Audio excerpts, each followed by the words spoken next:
亲爱的台南阿台城的朋友，我们今天沿着台17的滨海公路来到这里呢，是一个很宁静的小村落，它叫欧望。欧望呢，它是在将军区。将军呢，自古以来人家就传说是当时晋台有功的施琅将军的封地，贵人贵地，它本来就有很多的很好的人文地景的故事。我们今天来到这里呢，是方圆美术馆。方圆美术馆呢，也是我们台湾陶艺界很多的艺术家展演的舞台哟。所以跟着我一起，我们来一窥究竟吧。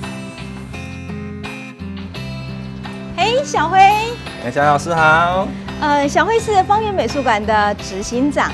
小辉啊，你是不是带我们来参观一下这个美术馆呢？好吧，老师，让我们一起来参观吧。好。美霞老师，欢迎来到方圆美术馆第一个空间。这空间看起来很像是蛮传统的老房子哈。是啊，我们这个房子呢，完成于民国33年。那我们刚刚从外面走进来呢，它就是一个诊所的空间。哦，是哦。是。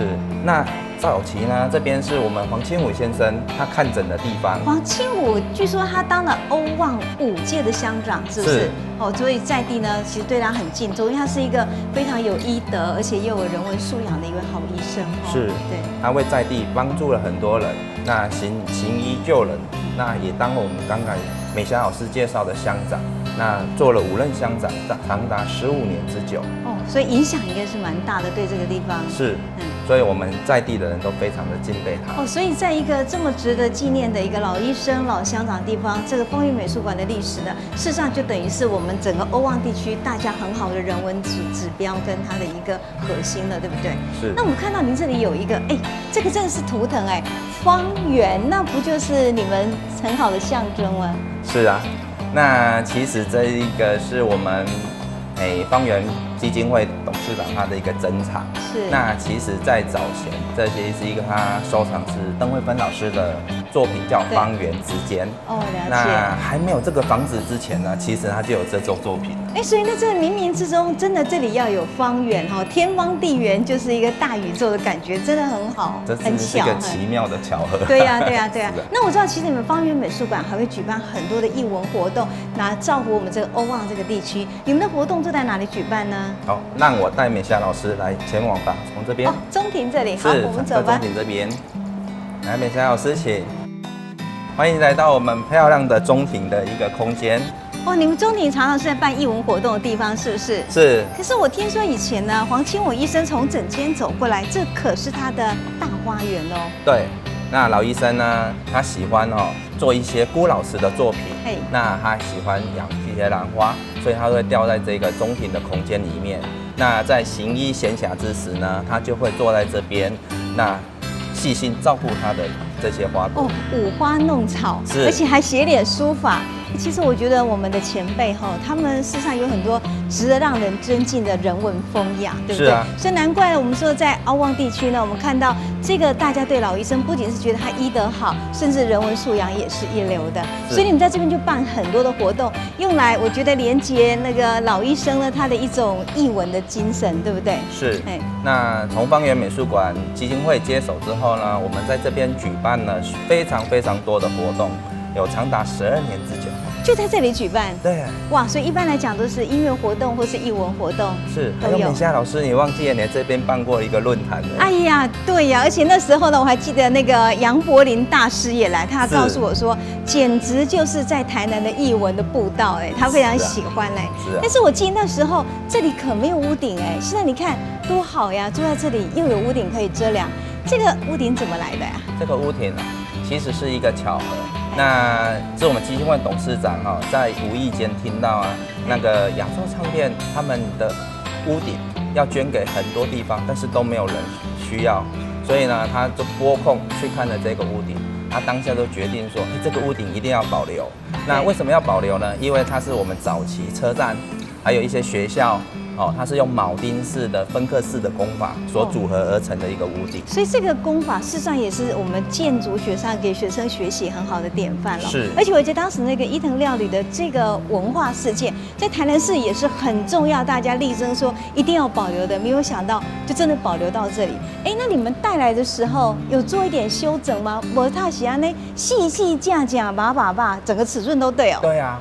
它是非常非常的巧合。那时候其实基金会董事长他去丈量尺寸的时候，他才突然觉得，这不是跟方圆美术馆我们日夜时想的这个天井的屋顶是一样的。哎呀，我就觉得真的好人做事哈，老天都帮忙。真的现在坐在这里，如果听音乐啦，办艺文活动，真的呢，你又可以遮雨又可以遮阳，真的很不错呢。是。那我想问一下执行长，方圆美术馆在欧旺这个地区那么多年来，你的努力是希望它成为一个什么样态的一个艺文空间呢？是啊。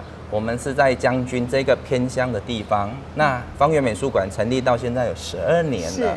那我们从一无所有，慢慢努力经营之下，那现在我们也成了一个每年在3、4月份都会举办陶艺联展的一个重要的场合。所以是会鼓励台湾在地的陶艺家来这边当做一个展演的舞台，是不是？哇，真的很难得。所以如果大家听到说要看台湾陶艺，没有问题，你往将军的欧旺方圆美术馆来就是了。是。不过我知道我们台南还是有很多艺文界的朋友很喜欢在方圆美术馆走一走，甚至于呢也跟这里呢做一个结合，比如说，哎呀，我们南方讲堂有演讲啊，谁有演讲都欢迎来到这里。我觉得其实呢，我看到小辉在这边努力的12年里头，替整个在地艺文能够重新振起。我觉得在那个盛海风的所在，叫你偏偏啊所在，仍然愿意一心一意的做下去，这个精神真的很令人感佩。所以啊，也欢迎我们台南爱塔车的朋友，有事没事您都可以来欧旺的方圆美术馆走一走，来认识一下我们小辉，然后呢，小辉也带你好好的参观这个人文的圣地。谢谢小辉，谢谢美霞老师。台南爱塔车。打开一本书，就是打开一个丰富的世界。各位亲爱的台南爱塔车的朋友，很高兴你又到我们的节目里头来了。我们今天呢要访谈的是一位非常特别的人物。我真的不知道怎么介绍他耶，因为我一直认为他是一个跨界又跨界的人。首先呢，大家对他的剪纸有很大的感动，因为呢，75公尺长、4公尺高的有闲来作，在苹果101他的现场里头变成真的缔造了世界的纪录。然而他是一个导演，也得过了纪录片的很大的奖项。然后呢，他又是一个很会说故事的人。那你知道他是谁了吗？没错，就是杨世义杨导演。世义你好。美霞老师你好。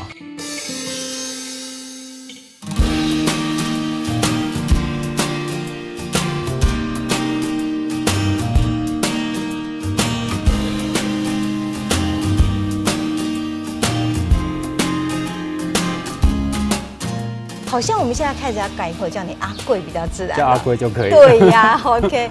那我想今天大家非常高兴请到阿贵来到我们的节目里头来。我相信很多人对阿贵第一个印象就是剪纸剪法的人生，剪出了一个很丰富美好的生活哲学。但是我一直其实也有蛮大的好奇，因为我们在看你的剪纸，那可能是你生命中的某个阶段。对。那我想今天我们想跟台南爱塔车的朋友分享是说，在剪纸之前，阿贵您是一个怎样的人生？这么红吗？昂怕爬吗？这么亮丽吗？你可不可以跟我们分享一下？在剪纸之前，应该就是一个很不快乐、很黑暗、愤怒跟怨恨的人生。为什么？这个落差太大了吧？对啊，因为小时候就是我是隔代教养啊，就是阿嬷带大就是结婚龄嘛。对。然后爸爸妈妈去台北做刚嫁起，等于阿嬷带孙。哦，了解。然后等我在小学的时候就上台北，然后我们自己家境其实不好，那所以我们有大概10几年的时间都寄人篱下。我记得你好像在你的大学有个恩师，那第一次问你说，你哪里来的？你说呢？我台北来，混哪里的？混三重的。你讲台北，你看也不像是台北人，我讲我三重，你讲我那有事，你那怎么看也很像流氓？感觉就是一个大哥大的 gay 小的对了哈。可是我想你那时候在三重呢，又从乡下过去，应该有一个很不快乐童年吧？因为我觉得后来在您比较早期的作品中，我们不管看到是说，比如说受限的天真啊，或是这种黑暗中的一种自然，或是幻灭呢，有一种追寻的省思，都是一种我觉得很禁锢的人生。那这些早期的作品，真的反映你那时候的心情吗？对啊，就是这样，就是因为一直被打、被骂、被看不起嘛。我们从小又什么都比别人差，所以一直是很没有希望，觉得自己是没有未来。然后加上身边的人这样一直对待，所以就有很多的痛苦，就觉得我出生是要来被打的嘛。那我觉得你这样了不起，这么烂到爆的人生，他怎么翻转的呀？就是还好，这个世界上有没有标准答案的事情啊？因为我那读册，然后背标准答案，弄永远都背不好嘛。对，科技都科但是不还好，对这个世界上还有一个东西叫艺术啊。艺术是没有定义的，没有标准答案，你们背，你只要好好的用心、诚实的去感受自己的感觉，并把它毫无保留的分享出来，就这样就可以了。对啊，所以千利休说美就是我说了算，艺术的美也许拯救了你。可是你后来怎么走到剪纸这么样的艺术表现里头去？剪纸是因为其实一开始艺术创作对我而言就是一个出口嘛，那出口就会是宣泄，那所以那时候的悲伤、愤怒跟怨恨都表现在作品里。对。可是你受过伤，你哭1天，对，你就算了。可是你哭了5年，你哭了10年，愤怒怨恨了10年，对，那累积真的是一种恐怖的剂量了。对，那你还一直处于这种状态，那其实可能是自己有问题，因为伤害你的人已经不在身边了，你却依然在痛苦。对，那所以我的作品就变得都是愤怒怨恨。可是有一天我就看到那种黄土高原上啊，那个大娘的剪纸作品啊，充满了喜悦、祝福跟分享啊，我就觉得这么快乐的作品，是不是它是来自于一个快乐？所以你想去看看那个大娘的天堂长什么样子，是不是？然后我又跑去查她的资料，才发现，那个人过得比我还悲惨。你真的有到那黄土高原？我真的去她住的地方，可是我去到那边的时候，那一个大娘已经过世了。我去到那边才发现，可是在去之前，我已经查过她的一些故事跟资料。对，因为她3岁就被大人决定她以后长大要嫁给谁，童养媳就对了。然后10几岁。有生育能力的是真正嫁过去生跟她做工作。对。那老公打她嘛，家暴，她人生很悲惨，应该是最有资格说我不玩了，我要放弃我自己了。可是为什么她的双手依然创造了充满祝福的作品？而且我知道那个地方是陕西哈，对，陕西其实对我们来讲是一个穷山恶水的地方。我想你去看到那个大娘的生活环境，应该也很不好哈。对，所以就觉得人家在最有资格抱怨的跟放弃的地方，都依然带着双手。给人祝福，他用剪纸对剪出很多的祝福，对，然后所以我会觉得那为什么我不行？我又没有比别人惨，我才发现我一直用我过去的悲惨来掩护自己，当做借口，对，当借口，然后合理自己不合理的行为，然后我就觉得，那杨思怡你不要再这样下去了。我觉得这也是一个很特别的因缘哈，因为其实我知道，当时您到陕西去的这个历程是有一个这个文化基金会的一个这个支持，是那个云门舞集林怀民老师他成立的流浪者计划。哇，流浪者就是一个人的流浪，对他没有要求成果报告，对，他只有一个条件限制，就是你要一个人去流浪。为什么是一个人啊？因为他觉得我们年轻人都口口声声说想做自己，可是却失去了跟自己在一起的能力，也就是独处的能力。也就是说，其实我们很少时间反省，然后呢对照，然后跟自己对话，对不对？然后你失去了面对孤单的能力。当你孤单的时候，你就跑东跑西，然后看东看西，可是你却好少花时间看你自己。所以老师希望我们一个人去旅行，在孤单之中好好跟自己对话，然后看清楚自己要的，然后对自己多一点认识，然后回来好好生活。所以他要我们一个人去旅行，去流浪。所以你当时就选择到黄土高原去找你生命中的答案，你以为是一个幸福的所在，后来发现其实别人比你更贫穷，对不对？比我更悲惨。对。然后所以我才发现，有时候我们都放大了自己的悲伤跟悲惨，好让我们可以不用改变。对啊，其实我记得德蕾莎修女有讲过一句话，说上帝是黑色的。也说其实我们在别人的贫穷中看到一种赦免自己。那或者是我们讲说去宽容对待的别人，所以我发现对大娘来讲，她就是你生命中其实很好的导师了。那您后来去这个开始做剪纸，那您觉得在剪纸的这些作品之中，你为什么会一头的投入，而且变成现在这个很重要的领域的艺术创作？其实也不能说是我自己个人一头的投入，而是这个社会给我机会啊。对，因为剪纸事实上对许多人而言不是生活的必需品。对，那我要靠这个为生，其实是很困难的。对，可是大家有喜欢，然后找案子让我做，所以才一直做到现在。那当初会投入，一开始也只是想要我太太嘛，我那时候是女朋友，然后她入厝讲啊，你静静不是去学剪纸，你不帮我搞一张纸，搞我就好。然后我就剪了一张作品给她，她就很开心。那她开心，我就继续剪，然后一剪就一直剪到现在。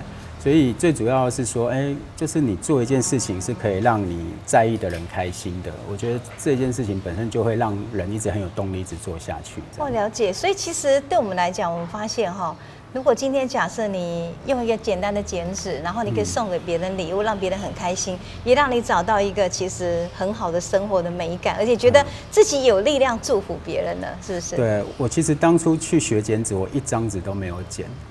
对，因为我觉得当初没有那一个祝福的心，当初就说的就是愤怒啊、不满啊跟悲伤。对，可是你要给人祝福，你心中不能没有一点快乐跟幸福这样。所以我觉得当初在黄土高原，让我最大的反思就是我花太多时间在看自己的痛苦，然后在跟自己的过去纠缠不清，却不愿意花时间去看清楚，然后并且好好的放下它。然后把眼光看在你想要的未来跟幸福。那个大娘就让我看见，那些打她的人还在她身边，她老公可能还是打她，可是她就是知道自己要创作，知道自己想要做出这些美丽的剪纸，所以她是看的未来，然后那个未来也带领了她脱离那个过去。我觉得那个给我很大的反思啊。我记得你好像曾经在很多的时候告诉过我们说，因为从看这个大娘的经验，跟后来我们讲说，你从过去的黑暗中领先欧北赶快拆洗的过程中，将近有用的10年时间，你学会了一件事情叫做回家。回家对你的意义是什么？回家就真的是回家，因为以前一直想要离开我的家，因为以前跟爸爸妈妈的关系不好嘛。对。因为你希望他疼你，他爱你，可是因为我们家境太差了，然后我们身边很多坏孩子，他也要管我们管很严，一直用打的，所以其实当初明明知道，像我们住别人家被打，妈妈可能会再打一次，不打代表别人打不对。你也知道生活的无奈，我也知道妈妈爱我，我爱她，可是身为孩子，最根本的需求就是呵护、理解跟陪伴，这么根本的需求没有得到，一口气过不去，就变成愤怒、怨恨。对。可是那些怨恨、那些愤怒，其实都是来自于爱嘛。对。就是我们如果用逻辑来推，就是你为什么会受伤？因为你对那个人毫无防备。对。那你为什么会毫无防备？因为你爱他。所以我们都曾经因为爱走到彼此面前，可是却不知道如何好好的去对待，然后到底带着伤害离开，那这样太可惜。对，我们只要去回想到当初的出发点，当初我们为什么会在一起，会在彼此面前，那我们应该要再继续为了这个目标去努力，而不只是一直看着那一些大家不够成熟懂事所造成的怨恨跟愤怒。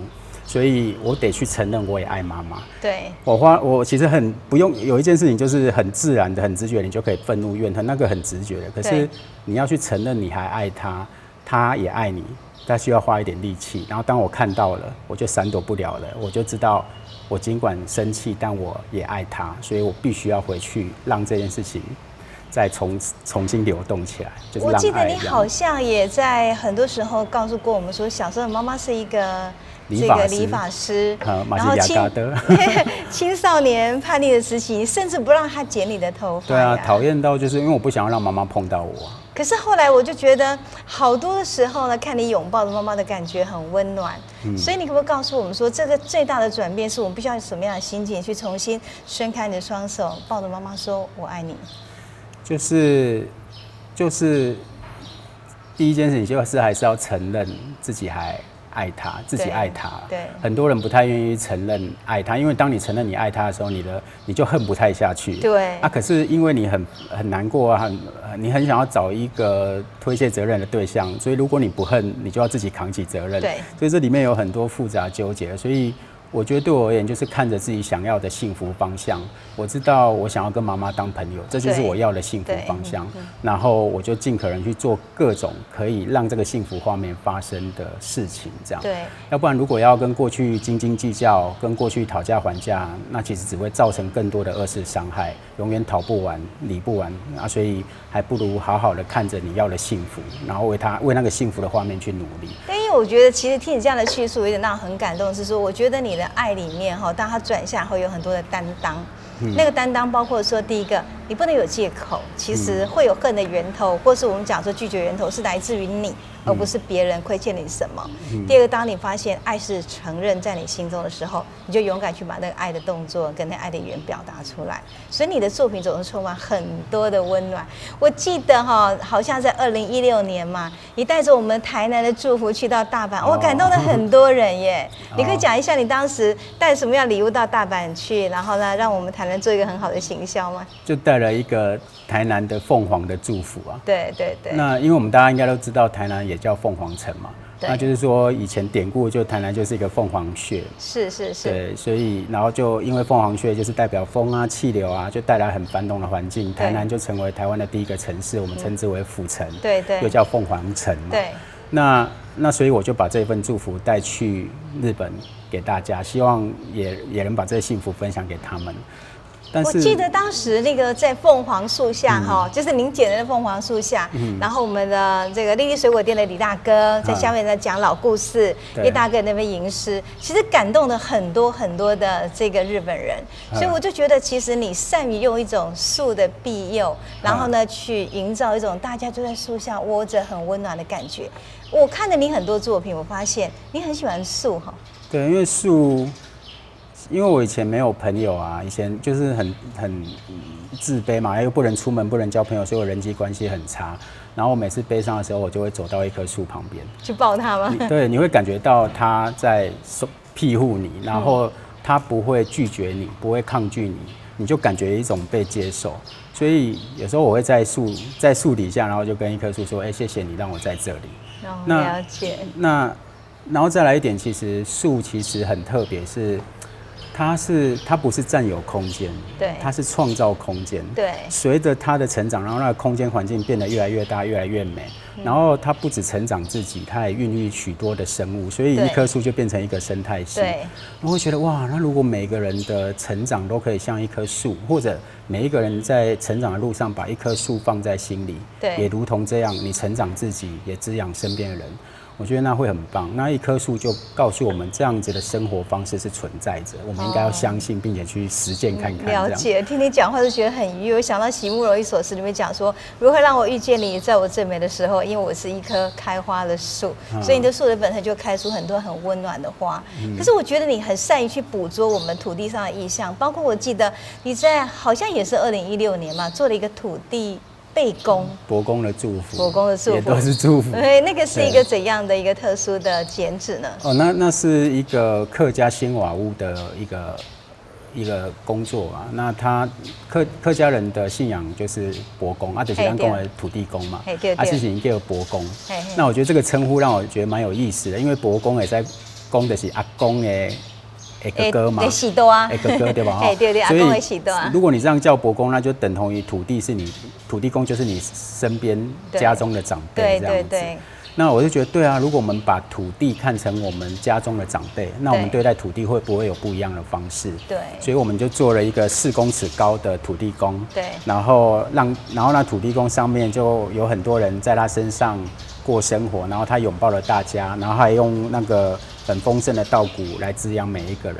然后我就很希望那次做土地公一般拢细细嘛，我大概这细老管的是要让大家仰头看一看被我们踩在脚底下的土地。我觉得看那个作品，那么胖呵呵的土地公的感觉，真的感觉很温暖嘞。所以呢，其实感受到它就是一种大家来追我的想的公，你创造世界纪录的剪纸，那75公尺的长，4公尺高的这个有形来做，那也是一个树的意象跟庇佑的意象都结合在一起哈，是不是？对。因为那时候 Apple 找我做就是五营来贼这个主题嘛，对。那五营来贼那是属于我们台湾很特别的打招呼方式，那是很大很大的善意，对不对？对呀，而且找到您您是真的就因为这样缘故，让大家发现原来台湾有一个这么好的艺术家呀。对啊，然后我就觉得它也是一个国际品牌，然后开幕那一天可能有70多个媒体会过来，对，那我就觉得应该要让大家真的去感受到五营来在背后这个画的精神跟意涵，对，因为那是很大的善代表也是很大的信任，代表你愿意把家门打开，让人家来家里麻烦你。对对对。哇，那有影来这对西方人来讲，那种重隐私那是就对对就惊讶的对吧？哦。所以我就觉得，利用五营来这一个善意，人与人的善意跟相聚的期待，然后所以我就跟大家，我就用人与人在一起的幸福时光去构成那75公尺的减脂内容，然后然后告诉大家，就是人与人相聚的方式，其实会决定我们社会的样貌。那我们期待怎么样的社会，其实应该完全仰赖于我们用什么样的心意去走到彼此面前。对、啊，所以我们就利用那个作品也在谈这件事情啊，利用那一些幸福的画面，让大家记得人与人应该要追求的是这样的画面。对啊，其实我觉得在你的作品中，常会讲到说我们如何去拥抱一种爱的温暖，跟追求幸福的一个目标，去勇敢走去。可是我觉得你今天呢很特别，给我们推荐的一本书是《当这个爱呢比遗忘还长》。那这呢，你为什么要推荐这本书给我们呢？因为这本书其实我看完之后，我觉得它是一个处理悲伤的方式耶。因为悲伤是免不了的。其实我觉得，通常我们的社会告诉我们要追求快乐，对，可是没有人教导我们怎么去面对悲伤。对，那反而你为了闪躲悲伤，会创造更多的遗憾跟不快乐。对，所以我感觉其实越能拥有更多快乐的人，通常都是越有能力去面对不同悲伤的一种能力。那我觉得这种事情学校没教，那刚好自己的老师朱老师对朱老师他是写对于韩良露他的妻子逝去的一种悲伤的感觉。老师的太太离开，他们在一起30年，然后离开，那是很大的悲伤。对，那我们人生其实也是由一连串相遇跟告别所组合的。大家期待相遇，却害怕告别，我们没有告别的能力。对，那有人经历了这些事情，把它写出来，至少提醒我们。人生要开始去学这些事情，那我们开始不害怕告别，开始不害怕悲伤，其实会少很多遗憾。我就讲我跟我阿嬷，我阿嬷是独居老人，奶奶都要整卡一个人大，啊伊什么代志艰苦拢会跟我讲，但是我到高职的时阵啊，阿嬷咧讲伊艰苦的代志，我真正照开，我无想要听。对，然后后来阿嬷过世，我就很难过。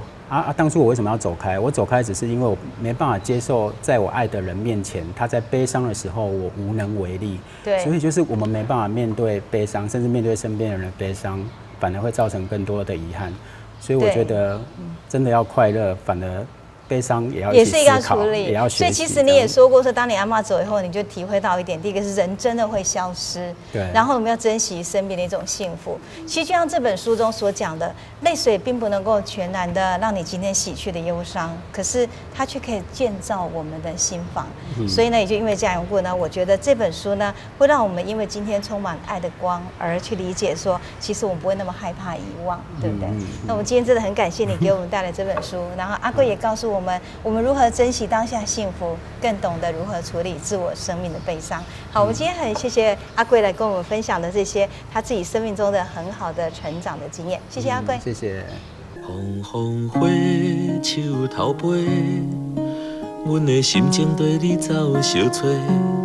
风花烟拍拍，日日点点一地走拖。春花红红插头丛，碰棍青青遐大丛，风来片片人乌蝶，浮城上水看一丛。